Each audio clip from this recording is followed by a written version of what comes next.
So today I'm going to talk a little bit about how you should tie your belt before you come to class. I'm going to show two options. The first option is going to be the easier, more traditional way, and then I'm going to show a more advanced way and discuss the two different reasons why you could use each belt tie. I'm not going to wear a gi top today, just wearing my gi pants and a t-shirt so that you can see the tying of the belt. So I'm going to take my belt here, and in the basic way, we're going to gather the belt up.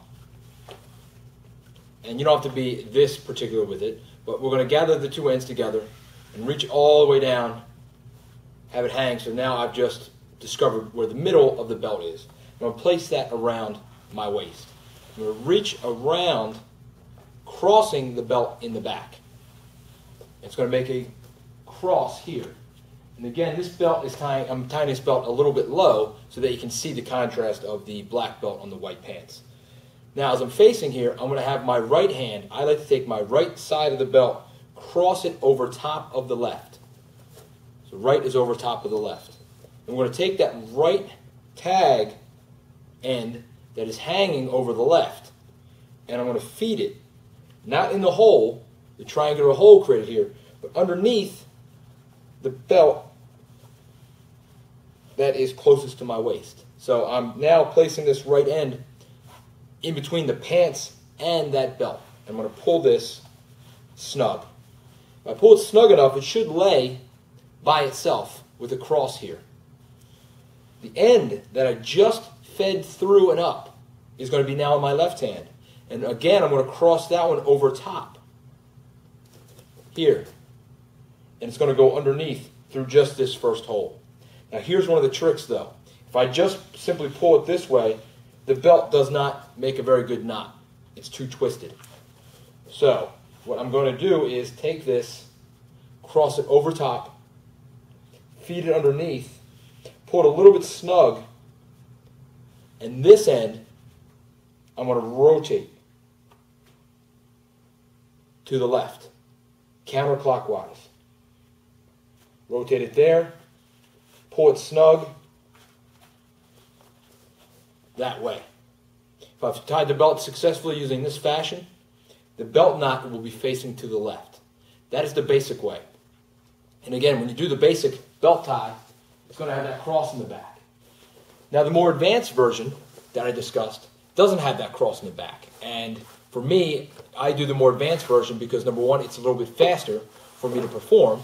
And that might be because I've been doing it that way for probably about 15 years. But the advanced way also will not have that cross in the back, thus making the belt a little bit tighter and a smaller width on the back. All right, so we start off the same way, or rather, we start off trying to get the belt by one piece. So you have to judge about how long the ends are going to be hanging out of the knot. And you're going to take, in the right hand, you're going to place the belt across the bottom here, across your waist, with this piece hanging out. With your right hand, you're going to hold. I'm going to wrap around, all the way around. Now my left hand is holding the belt with this end. Right hand is going to bring this over top. Now we're going to wrap it again around. At this point, it should be staying pretty snug. You might want to reach back here and squeeze a little bit, make sure that we're all in one line. If you can see from the back here, now the belt is no longer crossed. It's one straight line here. So I've brought it around once, brought it around twice, and here we are. Now again, we're going to take the top end and we're going to feed it. Now we have two layers of belt here. I'm going to feed this top end close to the pants, between the belt and the pants. Pull it out. And at this point, you're going to do a little adjustment here, and it should be then laying fairly snug and by itself, similar to one of the midway steps of the traditional way. This end that's hanging out that was on the top end, again, is going to cross over.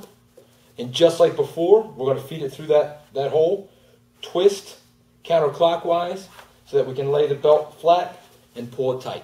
So those are the two methods. When you get good with the traditional method, rather the advanced method, getting mixed up here with my verbiage, it should go pretty fast to be able to tie it on. Shouldn't take very long. Just gather it up, pull it through, adjust, pull it through,